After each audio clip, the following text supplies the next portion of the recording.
Hi, everyone. Walter Bowne here. We're going to talk about narrative because your Common App essay has to be a narrative. All right. You need to think about your title. All right.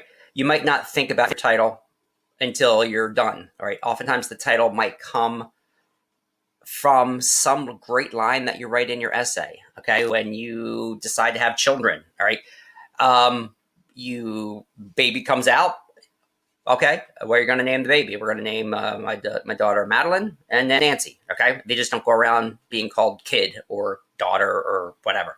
All right, so you need a title, and it needs to be creative and give a direction to the reader as to what is coming. So in this essay, I called it Destination Known. Okay, so in this essay, I write about how when I realized I was going to become a writer and how I was going to be an English teacher. I won $1,000 for this essay, and then it was republished in Rowan Magazine. So if you can think of yourself cinematically, so like here's like a depiction of me. This is not me, it's just a young person, all right? And words are floating around my head. All right. So if you can think of your essay that you're writing for college as art, all right, and then take the art and then write an essay or vice versa. All right. All right. So what's happening here is I'm setting the scene. All right. The field trip unofficially commenced at a pub in Bayswater, London. I'm using concrete nouns, specific places. All right.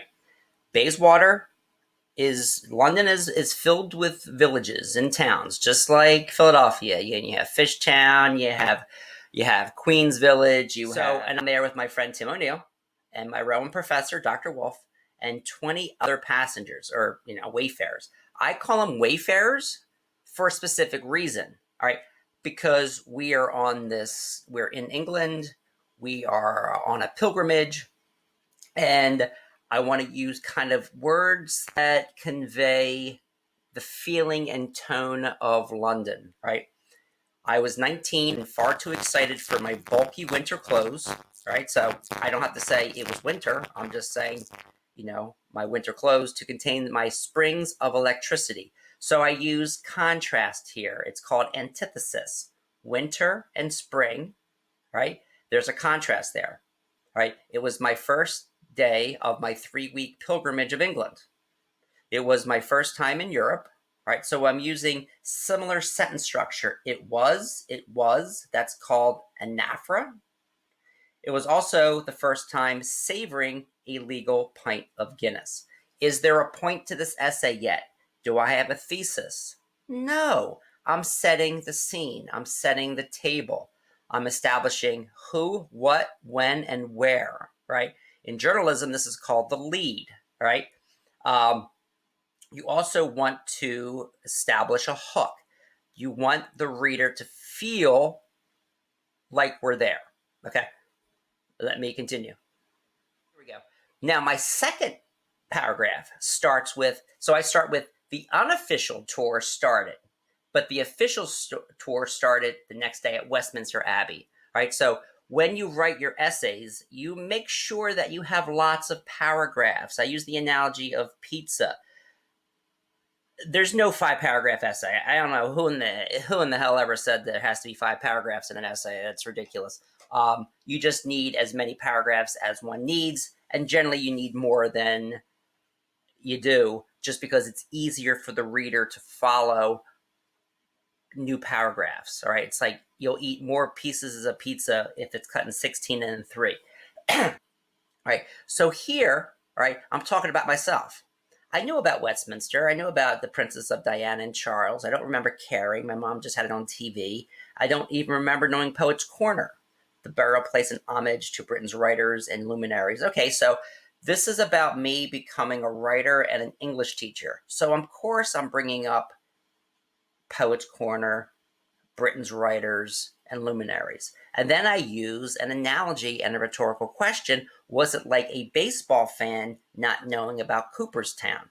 if you're a baseball fan, of course you've been to Cooperstown in New York. You know, Babe Ruth and Mickey Mantle and Jackie Robinson. It's just where you go, right? For people who love writers, Poets Corner is one place, right? So this is my third paragraph. This sentence is a paragraph, and it's fine. It's there for emphasis, all right? I like to think there's a reason why I won $1,000 for this essay. Okay, one thing that you really need to do when you write your essay is okay, is you need insight into yourself. All right, as a freshman, clueless to a career, I'm using alliteration. All right, I started as a business major in search of easy diamonds. I could say as a freshman, I wanted to make a lot of money. That's not nearly as good. I wanted easy diamonds. I wanted to just find diamonds and make money. All right, diamonds, I can close my eyes and visualize a diamond. Closing your eyes, I just wanted to make a lot of money. That's telling. You know, good writers show.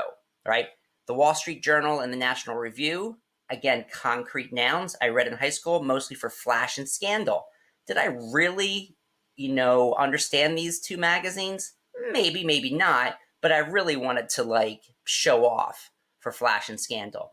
Oh, and I also wore a tie to emulate Michael J. Fox from Family Ties. This O establishes voice. It's just casual, right? Then I have insight into myself, and this is criticism.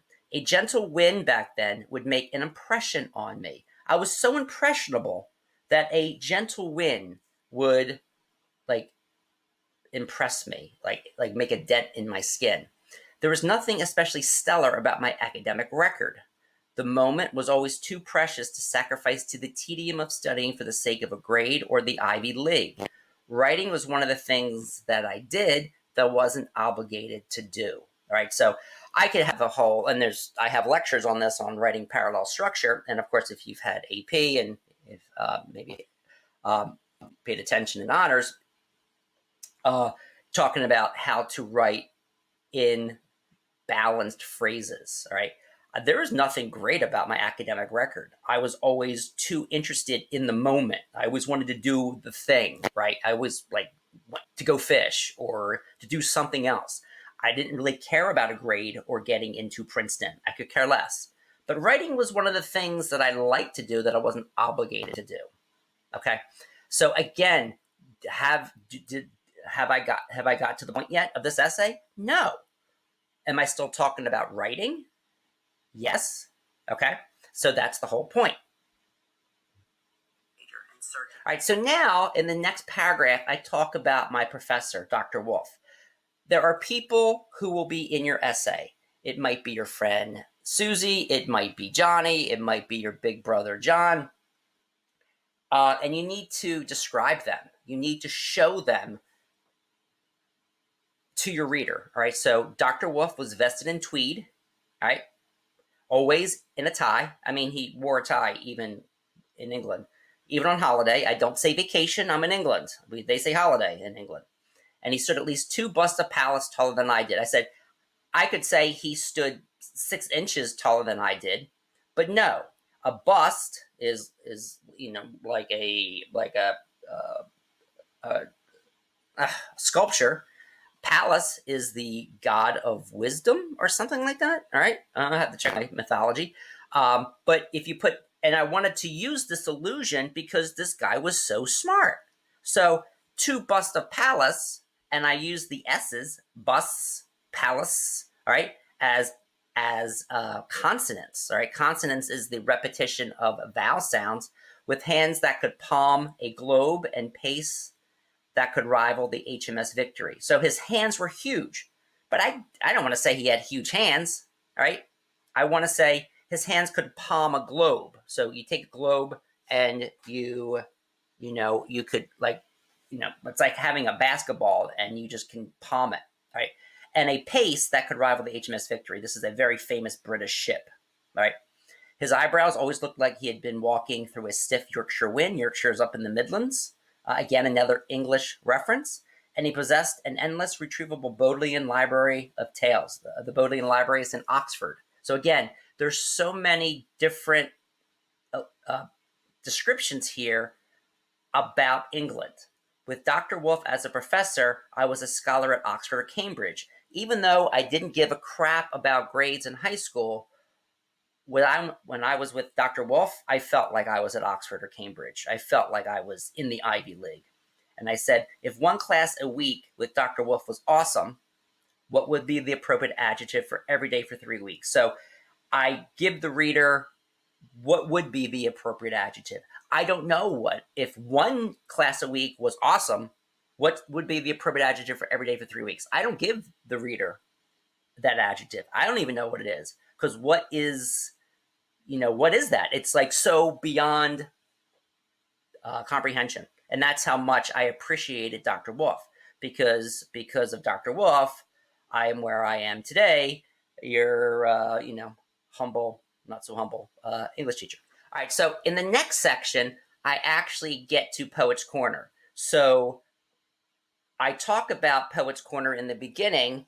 I need to be here. So the entire essay takes place in this one area of Poet's Corner of England. I could, I was there for 3 weeks. I could write about going to a pub. I could talk about Thomas Hardy's house. I could talk about going to John Keats's house, but I wanted to have it here for a reason. All right. I use an allusion to Dante's. All right. So I was Monsieur Dante stumbling upon the riches of the Count of Monte Cristo. The riches that I was looking for was not money. It was the literature. It was the words. Forget about the rumors of Glastonbury Tor containing the Holy Chalice. That's the Holy Grail. Glastonbury Tor is a very famous place in southern England where they have a great music festival, right? It's also where legend has it that the Holy Grail is buried. But the Grail appeared before me in that room. I actually teared up when I read T.S. Eliot's epitaph, The Communication of the Dead. So I'm using some language here from here, and I'm also using dialogue with my friend Tim. Are you okay? Tim asked. If I were any more okay, I'd be canonized as a saint. So in your essay, use dialogue, but use it sparingly. All right, don't but use it when it's necessary. All right, so here I'm looking at the different, Edmund Spenser, Robert Browning, Lord Tennyson. These are all luminaries of British literature, and I'm standing on their graves. So I'm thinking of their words swirling around me, swirling, floating, peaking. They're all active verbs. Okay, you want to use active verbs in your writing. All right. And these are all, I'm imagining them swirling around me. Think about the picture of me in the beginning with the words swirling around me. Now, when you're writing your essay, think about what's swirling around you. If you're going into fashion, you might have Gloria Vanderbilt and, Calvin Klein and, Versace and all these different famous Coco Chanel, in different fabrics and patterns swirling around you, and scissors and thread.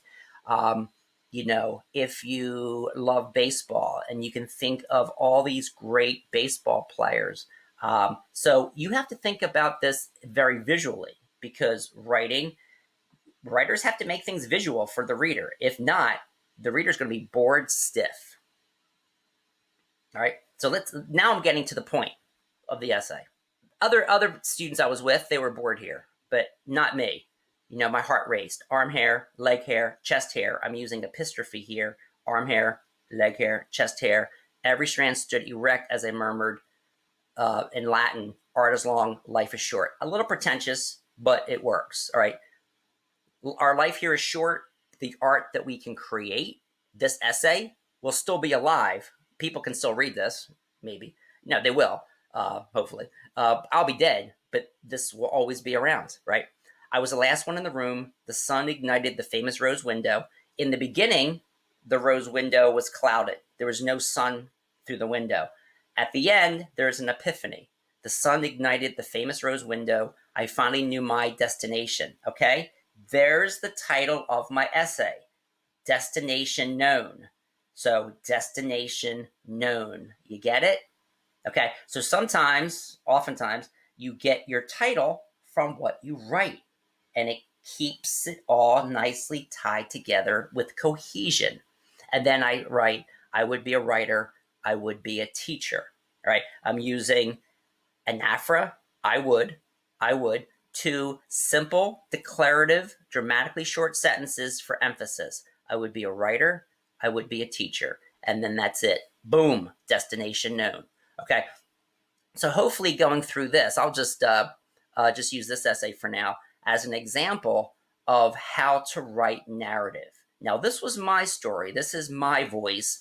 I'm using allusions that I'm familiar with. Use allusions and examples that you're familiar with that demonstrate your personality and character. Okay. You're not Walter Bowne, thank God, right? There's only one Walter Bowne in the world, thank God. But how can you make your essay only about you? And if you can do that, you're going to stand out.